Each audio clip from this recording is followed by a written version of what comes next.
Mombasa, mji uliojengwa juu ya mawe na bahari, ambapo upepo wa chumvi unachanganya harufu ya pilipili manga na kahawa ya viungo.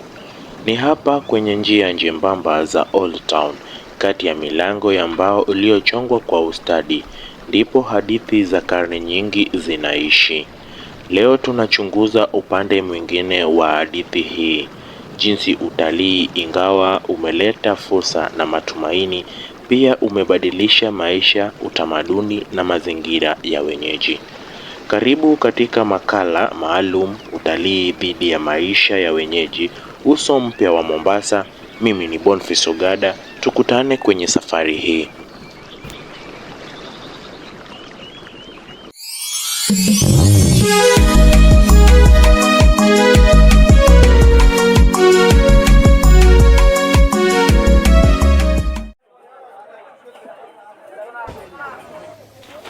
Karne nyingi zilizopita, Mombasa ilikuwa lango la biashara kati ya Afrika Mashariki, Uarabuni na Asia.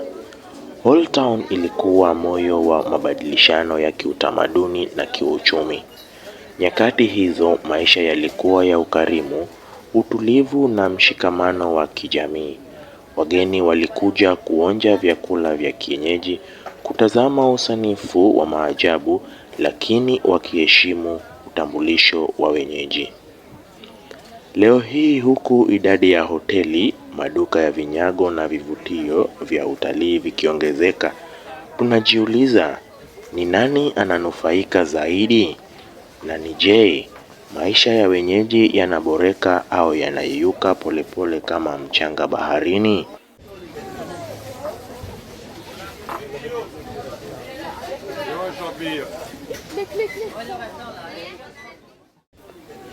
Sasa tunazungumza na Mama Zuena, mfanyabiashara mashuhuri hapa Old Town, ambaye ameshuhudia mabadiliko ya maisha ya wenyeji kwa miaka nyingi.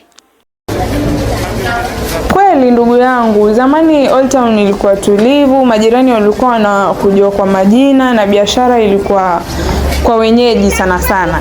Lakini siku hizi kila mtu anatafuta wageni. Bei imepanda kweli kweli, bidhaa nyingi ni kwa ajili ya watalii na si wenyeji tena.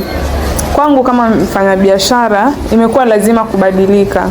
Nizungumze Kiingereza kidogo, niuze vitu vya kitamaduni, lakini kwa ladha pia inayovutia au wageni. Ni neema, lakini ni changamoto pia. Wakati mwingine unasahau kwa biashara ilikuwa sehemu ya maisha ya kila siku na si onyesho tu. Pia tunazungumza na Hamisi, kijana mwenye bidii anayefanya kazi kama mwongozaji wa watalii hapa Mombasa. Kweli bana, utalii umetufungulia milango. Mimi nafanya kazi kama guide huku, na waonyesha wageni Fort Jesus, na wapeleka Old Town kule mpaka mtaa wa Kibokoni. Tunapata hela kidogo za kumaintain maisha ili familia zetu zipate kidogo chakula na za kuwapeleka watoto wetu shule.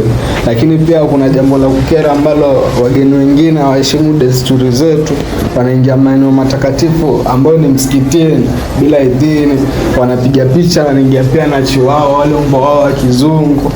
Pia hilo ni jambo ambalo linakera sana kwetu Waislamu, ambapo ningeomba serikali iweze kuangalia ikawafunza hawa wageni kuhusu desturi za huko Uswahilini.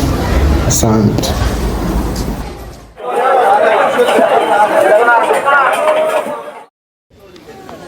Sasa tusikize kutoka kwa Amina, mfanyabiashara wa muda mrefu sokoni, ambaye ameshuhudia mabadiliko katika soko kutokana na utalii.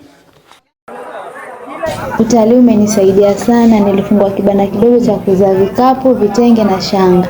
Wageni wanapenda sana bidhaa zetu, lakini si mara zote biashara huwa nzuri. Wakati mwingine kama wageni wamepungua, tunabaki bila mauzo na tukosa fedha za kushughulikia majukumu yetu ya kila siku.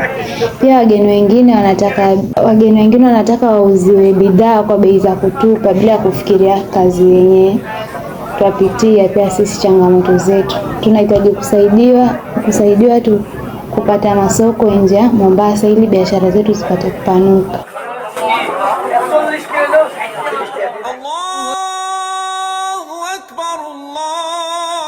Kwa maoni ya wazee wa hapa, tunazungumza na mzee Abdalla anayefahamika sana kwa hekima yake. Utalii umekuwa kama panga lenye makali pande zote. Umewasaidia baadhi kupata riziki, lakini umeharibu misingi ya maisha yetu kama wapwani. Mila zetu zinatoweka, tabia za vijana zimebadilika, na Old Town haitii heshima kama zamani. Lazima tuwe na njia ya kuendeleza utalii kwa njia inayolinda utu na utamaduni wa watu wa pwani. Hatupendani kwa mali wala tamaa ya kitu. Hatupendani. Katika kukabiliana na changamoto hizi, vikundi vya kijamii kama Pwani Cultural Trust vimeanzisha utalii wa jamii. Wageni wanashiriki matambiko, wanajifunza mapishi ya kienyeji na kununua kazi ya mikono moja kwa moja kutoka kwa wenyeji. Serikali pia imeanzisha sera kuhifadhi majengo ya kihistoria, lakini utekelezaji wake bado ni changamoto. Kwa juhudi za pamoja, pwani inaweza kuhifadhi sura yake asili na kutoa fursa za kiuchumi kwa wote. Hatupendani kwa mali wala tamaa yetu. Hatupendani kwa mali.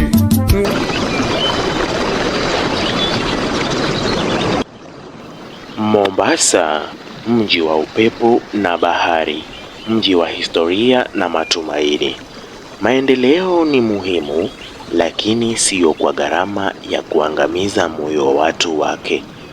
Kwa jamii, tuna jukumu la kuhakikisha kuwa kizazi kijacho kitapata fursa ya kuona Old Town, sio tu kwenye vitabu, bali katika uhalisia. Tukilinda turathi zetu, tunaweza kuendeleza maisha kwa njia inayoheshimu jana, leo na hata kesho.